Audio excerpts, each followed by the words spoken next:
Hey guys, Lucas here from Vintage Surplus, and today we're going to take a quick look at tie downs, cover what a tie down is, what to tie down, and some ways to tie down and secure your gear. So let's get into it. Alright, we're going to start off with my trusty airsoft rifle and to cover what's on your rifle for tying stuff down. If you're in the military, you're already doing this, and if you were in the military, you're probably still doing this to some extent. In the military, you usually have a unit SOP on how to do this, but we'll cover some of the basics in case you're not already doing this. Because at the end of the day, everything on here is an investment and you don't want to lose it if you're going to run around the woods, especially if you're like hunting or you're running around with your buddies, doing whatever it is. One of these drops off your rifle, you're going to be sad. So that's a good reason to tie stuff down. So let's take a look at how I did this. So an ACOG is pretty typical still in the US military. A lot of guys have them, and it's a good general way to show how that's going to look. These are pretty gross examples of how to tie stuff down, but it's just to get the point across about what you're looking at when you're doing so. So an ACOG, they luckily come with this little hole right through underneath the optic that you can lace some 550 cord through. You also see guys, especially in the military, use armorer's wire or like lacing wire to come through there. Then you attach it to a hard point on the rifle. Biggest thing about tie downs is attaching it to a hard point that is not going to move or fall off. So on this ACOG, for example, tied it around off there, got that 550 cord, which is a pretty commonly used item to do it with, and tied it right off to the rail, if you can see right here. Again, it does not look very sexy. For pictures, it might not look very good, but at the end of the day, it's better than this thing falling off because for some reason it came loose. And then you're out a couple $1,000s or whatever you paid for your optic. Same thing goes for like a PEC. You'll see these tied down, especially in the military, because at the end of the day, everything fails. And especially when you're running around, you're not paying attention to this starting to wobble. Then it gets more wobbly, and eventually it's wobbly on the ground. So tying this down, again, PECs usually come with a bit of a tie down point out back. You can use that. I have seen those bust off and break. So tying around the whole thing is a pretty good way to do it too. Tying that off and then tying it to the rail. Again, that's a hard point. That's not going to come off super easy. So it's a good place to start off with when it comes to where to even tie it down to.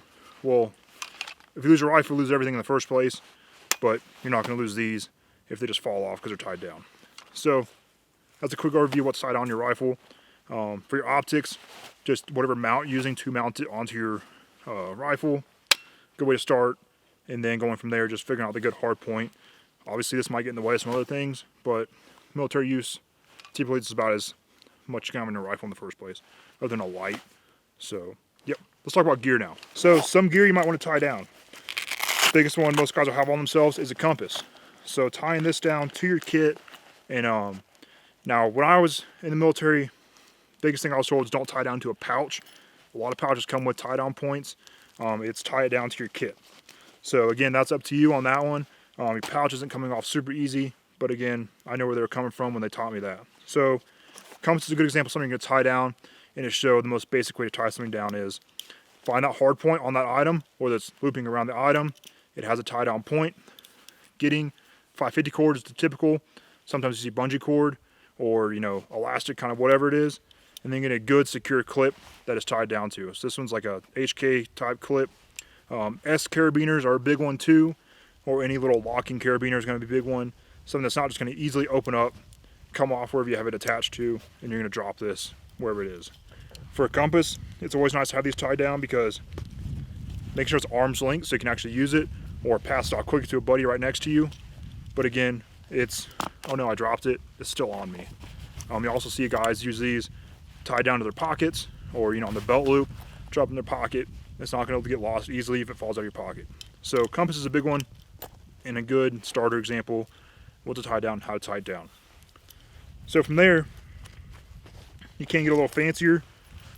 This is a little pistol lanyard. You can find these pretty cheap usually. This is a good way to do it too, if you want to do it on your belt or through MOLLE. And it's got a good secure clip that you can replace to tie down to something. So that way if you drop it, again, it's not going to go anywhere. Something like this is a good way to go. As well as these ratcheting kind of quick lanyards. You see a lot of times like trucker hand mics. You can get these at some pit stops as far as gas station goes. Or if you have any sort of like medical equipment, a lot of times these will come with them if you get like a whole aid bag or something like that. So these will clip onto your gear wherever need be. can get clipped in there secure, and then you can have a full draw length that's going to retract on itself. And then this one had a little ring off. So here's an S carabiner, for example, if you don't know what an S carabiner is. And this kind of thing is real nice to tie down something.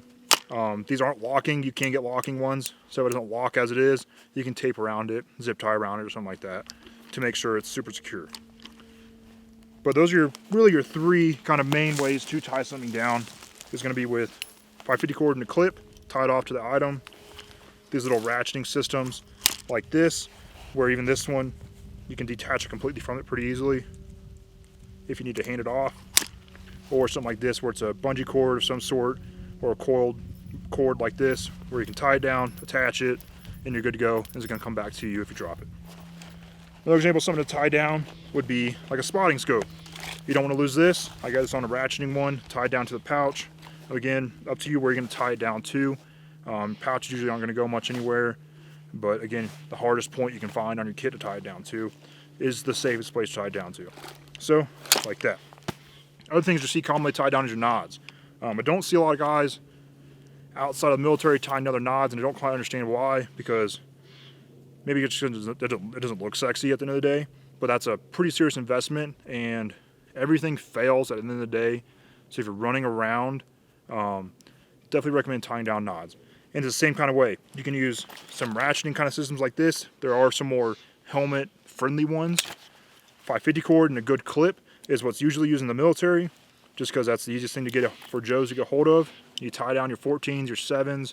If you're using AMVIS 6.9 still, some 15s or 18s or whatever it is, tying it down in a hard point to your helmet like that. So that way, if it does fall off, especially like a J-arm, they are kind of loose, and they have a tendency to pop off if you hit your head real hard. Something like that, so you don't lose your nods at the end of the day. Especially at night when you're using them, because, yeah. And when they're in your pouch. If you have them in your pouch, and that pouch busts open for some reason, you get in there to get someone else out, leave it up while you're running, nods are going to fall out. So you tie those kind of things down within your pouch, wherever you're holding them. That way, at the end of the day, you're not shit out of luck. So that's a quick look at tie downs. Again, if you're in the military, you probably have a unit SOP for how to do those. Stick to that SOP because usually they're pretty thought out. Sometimes they're pretty redundant. If you're not military, definitely make sure you're considering tying down your more expensive items, your SI, compasses, spot and scopes. It does get a little messy, but at the end of the day, rather be messy than out $100, $1,000, $2,000. So make sure you keep those kind of things in mind when you have gear and you're running around with it. So thanks for watching. Make sure, let me know what you think about this, what you're tying down. If you're not tying things down these days, what's your reasoning? And then just your favorite way to tie something down. So yeah, thanks for watching. Make sure you subscribe. Make sure you sign up for emails for our website, because you'll find out about be the first to find about sales, new items, restock, everything else in between.